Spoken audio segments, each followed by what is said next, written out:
Last time on Shadow Piece, the battle between Kaido of the Beasts and Shadow Emperor Gecko Maria continued. Kaido offered Maria a position in his crew, but as we all expected, it got rejected. Both sides are still standing, but their stamina has decreased significantly. How will this fight turn out? This and more in today's episode of Shadow Piece. Kaido falls back after being hit by Moria's surprise attack. He has been living on Wano for decades, and the honor of the samurai made him not think about scheming fighters anymore. Those people are willing to go to any length to win, and Moria is one of these guys. But that is exactly what Kaido wanted, a battle that pushes him to his limits, a true fight to the death. Even if his opponent is not the awaited Joy Boy, as long as he can get his glorious death, he will be satisfied with it. Back in his hybrid form, Kaido swings his club straight at Moria, pummeling the exhausted captain. Moria gets sent flying, but he gets back on his feet in no time to counter Kaido's next attack. With his shadows, he manages to pull Kaido's club out of his exhausted arms, unarming him. After Moria lost his scissor swords, he had to improvise with shadow techniques. But that is not enough to stop the Shadow Emperor. Now, both sides are unarmed. Only with their bodies and devil fruit powers they can finish the fight. A ruthless fist fight begins. Most of the times Kaido and Moria are perfectly in sync, hitting each other in the same moment, dodging attacks when the other is also dodging it, kicking at the same time when the other one also performs a kick. It's like they are doing the same exact things over and over again. But around every 10th attack, Kaido manages to get to Moria before he can do the same. All of the shadows from the Big Mom Pirates and the other shadows Moria got over his journey gave him a fighting chance. That is how much of a monster Kaido is. One time, Moria and Kaido stopped for a split second, just staring at each other and heaving from exhaustion. If Moria didn't have all of these shadows, it would have not been possible.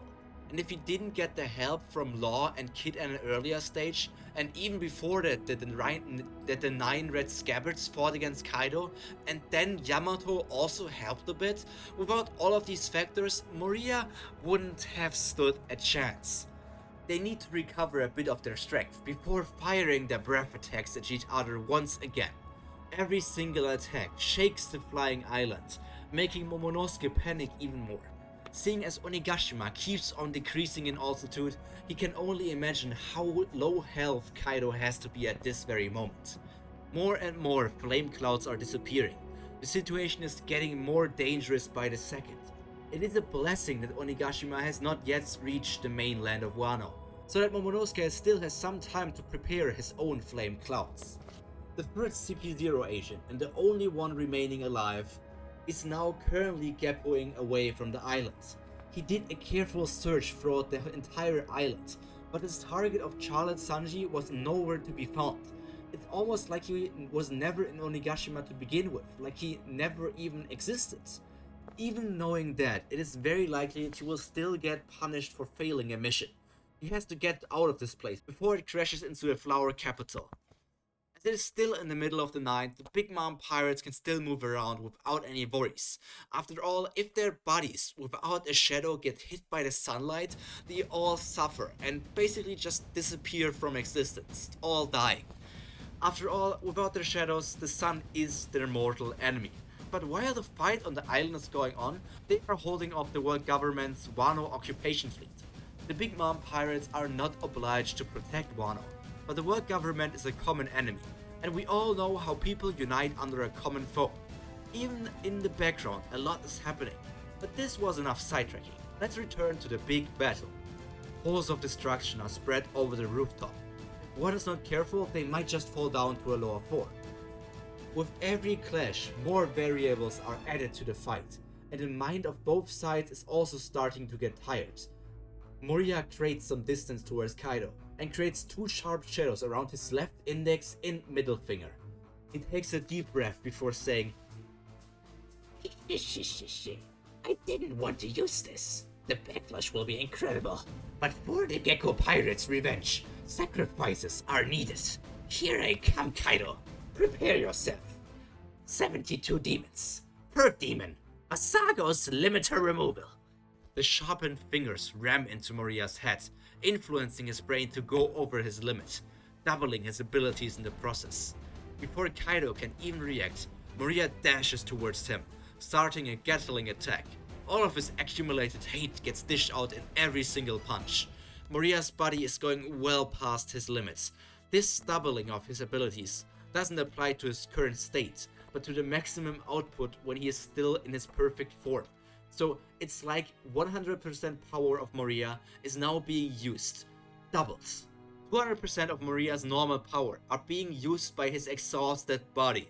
That is putting a lot of strain on everything he has. And now we have an exhausted Kaido versus a doubled power Moriya. The dragon gets punched through the air, but before he even falls on the ground, Moriya appears behind him again. His high speed makes it seem like he's teleporting around the battlefield. Kaido has only one option. As Moriya far exceeded his expectations, he can't do much in his current state. Fighting against this version of Moriya when he is at 100% would be the most fun battle ever, but he himself is also exhausted, so he has to use his last trump cards. That being, he covers himself in the hottest fire breath, creating a shell of fire around his body. This Kaien Daiko, or also known as Fire Dragon Great Torch, normally makes it impossible for people to hit Kaido, as the heat near instantly melts everything that it comes in contact with. But Moriya doesn't care about it. Advanced armament, however, would manage to bypass this problem. As a person who uses advanced armament doesn't need to make physical contact with their target, they attack them internally without even attacking them physically. At least in a normal fight, this would be the best method to use. But after using his limiter removal, Moriya hasn't even used one bit of haki. It is not that he lost his willpower, but his body is breaking apart more the longer the battle goes on, with every passing second. Using haki techniques on top of doubling his power would put too much of a strain on him. So what Kaido is feeling right now is pure strength. Enough strength to even damage an Azure Dragon. Yuma, how's the fight going on? We are not able to see it. A random samurai asks the sword god. Young one, Moriya is dominating Kaido at this very moment. The people start to cheer. The last thing they heard from Yuma was the potential of Moriya losing, but now he's dominating the battle. What great news! Don't celebrate just yet. While Kaido seems unable to do anything, Moriya, our captain's life force, is burning away faster than an incense stick. The mood of the Wano natives instantly changes once again. So it is a battle against time. One thing is for sure, this doesn't help their anxiety. As Kaido continues to get punched left and right, up and down, he tries to talk with Moriya. Of course his sentences are hard to understand, as his face gets hit every now and then, interrupting him before he can even finish one single sentence. However, Moriya is not reacting either way. He is like a madman, just continuing his onslaught. With one big punch, he knocks Kaido on the ground, and this time he doesn't follow up. Nobody on the rooftop is moving. In this moment of silence, one can even hear the scared birds in the sky. Marco, Izo, Ryuma, and every other trained fighter that is able to follow the battle with their observation haki looks up to the rooftop. Before one of them says, "He really did it. The battle is over. What will happen now?" That's the end of today's episode of Shadow Piece.